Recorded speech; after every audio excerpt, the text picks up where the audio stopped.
This is Dolynny TV, ladies and gentlemen. Welcome back to another edition of Edmonton Oilers Discussion here on the channel this afternoon. And let me tell you, it's good to get back into the seat.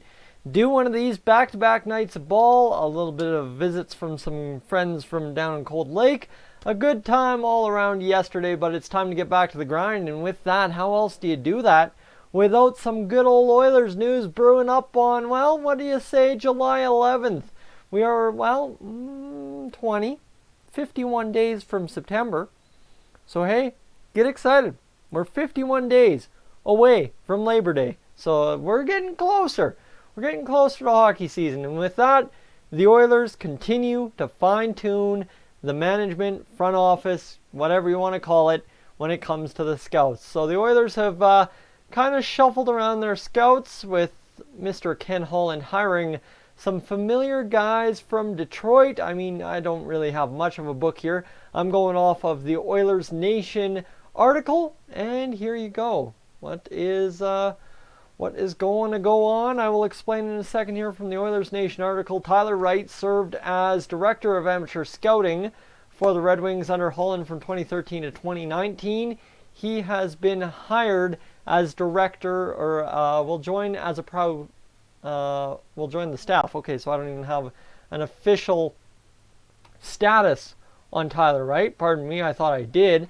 I need to read a little bit slower next time, but you know, I understand where I'm going. He's the former Detroit Director of Amateur Scouting, so he'll probably join within a similar role, considering where Keith Gretzky will be in Bakersfield this year. And then, well, you've got another name joining the team as well, in which Archie Henderson, a career AHL journeyman. Henderson served as a pro scout for the Washington Capitals from 95 to 2003, and then joined Holland in Detroit in 15.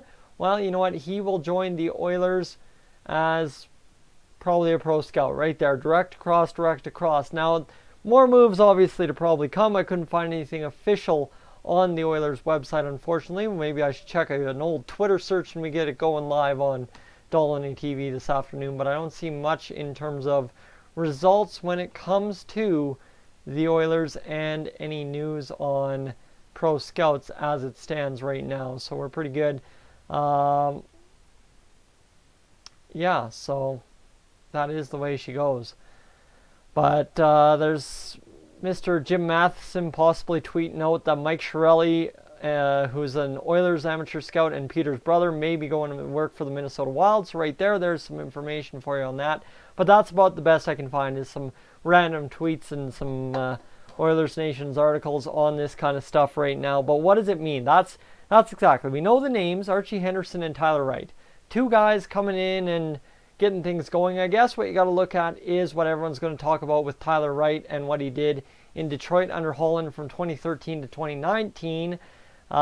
Basically, they saw some success. I mean, Detroit always had drafting success. This is the thing. Everybody credits Holland straight up. Yes, there's always going to be guys that help. No GM makes a decision alone by himself, except maybe Peter Chiarelli when he goes in to trade stupidly like he did in the past 2.5 years. However, that point aside, we've already mentioned that name twice. Don't need to go to the dark days. Let's go back to the success of Tyler Wright, in which he drafted Dylan Larkin, Anthony Mantha, and Dennis Cholowski in the first round, late in the first round, 15th in 14, 20th in 13, and 20th in 16. So again, Detroit when they were still half decent. And then you've got a couple of steals in Andres Anastasiou, okay? And then you've got Philip Hronek in 2016, 53rd overall. So that's the information there. The only thing I've really got on this, which guys, I really like, some of you are sitting here, I look annoyed, I look just upset in general. This one I don't want to get into in the comments. Please, I know you're going to do it just for the troll's sake.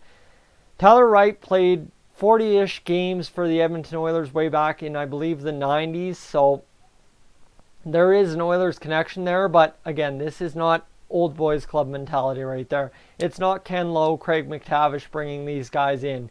It's not. It's Ken Holland bringing in his guy from his former organization. So put that coffin in the nail, or the nail in the coffin. We're done. We're good. You know what, Kevin Lowe, business side of things, we're going to have to make do, but at this point, we're fine.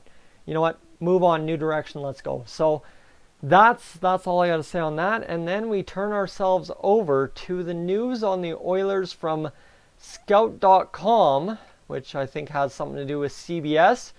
You guys loved when I went off for NBC ranking, I think it was, the Arizona Coyotes above the Oilers in terms of a power ranking entering next year. Well, you guys are going to love this one. This one is even better. For all of you who say the Oilers are doomed, the Oilers are set to fail, the Oilers are a joke, here you go. You know what? This article is for you specifically. Scout.com/hockey/NHL/news/NHL-power rankings-rankings-parity-lightning #1-East-Vegas. You get where I'm going. Just Google it. I don't have to tell you anything. This Scout.com article gives the Oilers a 24th overall ranking in the NHL, power ranking wise, based on season finishing. So that's an improvement from 28th overall in the NBC rankings.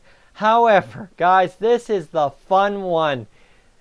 Without even playing a game, in the 2019-2020 season, totally, for whatever reason, disregarding what St. Louis did last year, the Edmonton Oilers, as of today, according to Scout.com, have a 0% chance of winning the Stanley Cup. 0%. I'm sorry. That is just absolutely bogus. The Canucks have a 0.1. They're the next team ahead of us in 23rd.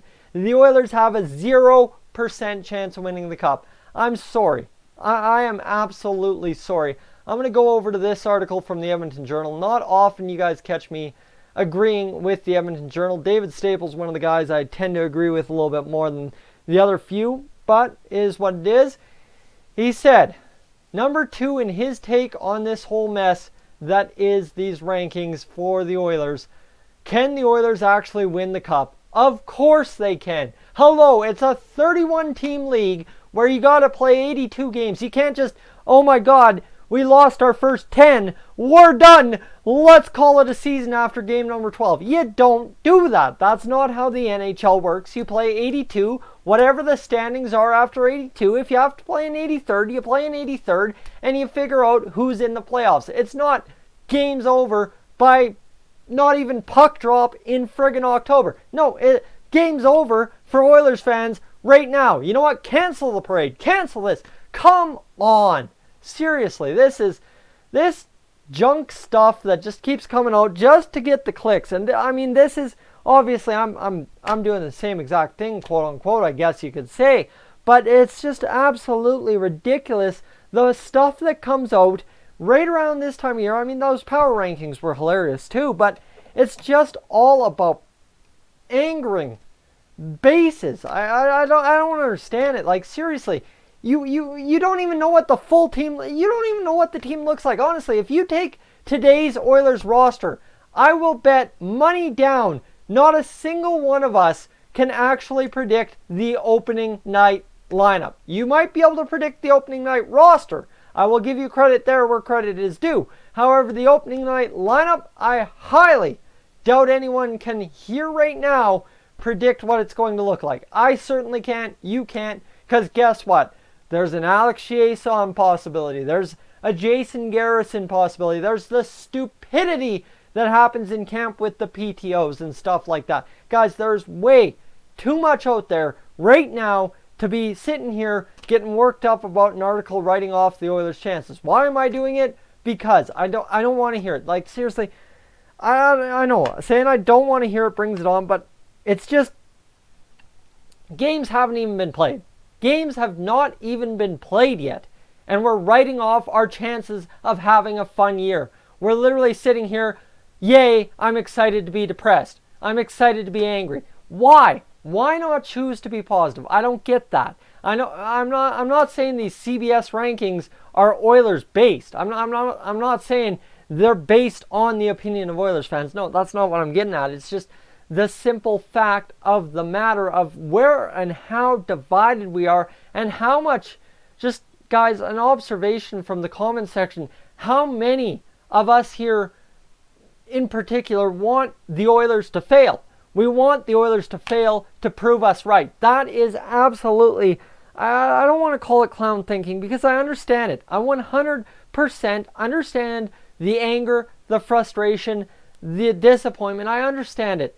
But to go in every single year negatively, hoping that you're proven right or wrong, just breeds a bad taste in everyone's mouths. And I understand. Like, don't get me wrong. I know it sounds like I'm coming down on anyone who dissents from my opinion that the Oilers can make the playoffs this year. No, what I'm saying is just to sit here and so hammer it home in July that it's impossible. Nothing is good is going to happen. It's just an absolutely depressing take.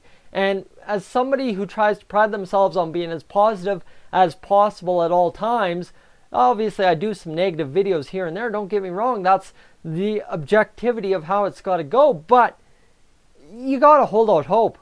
And that's to my frustration sometimes, is the fact that here we are. We've been in off-season mode since April 6th. And on April 7th, we were half the fan base. I don't care if it's on YouTube, Facebook, Twitter.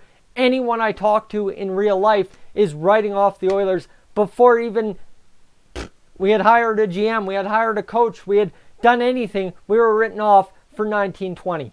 That's my frustration. And these articles that keep coming out, the NBC Power Rankings, Scouts, CBS Power Rankings, whatever the heck the connection is there, those frustrate me to no end, because all they do is breed that discontent, that upset nature, and play to the discourse. And you know what? How many articles this offseason have you read? Here's how the Oilers are going to be a better team next year. I think I did one video on it, and that's about the only positivity I've seen about the Oilers as a team, not as players or individuals, as a team next season. Guys, I'm going to leave you with that to chew on. Hopefully you get what I'm getting at. Hopefully I didn't off-put you. I know it's complicated. I don't know if I worded it right, but we'll find out. Let's get in the comments section below. I'll argue with you. If you want to argue tonight, I'm free to argue. I don't have ball. I just got to go to bed at 10 o'clock so as I can be up to work, shower and all that, and actually look good for a Friday. Got some birthday celebrations for the boss man at work tomorrow, so let's get it going. Guys, I'm Tyson. This is Dolynny TV. I am up on out of here.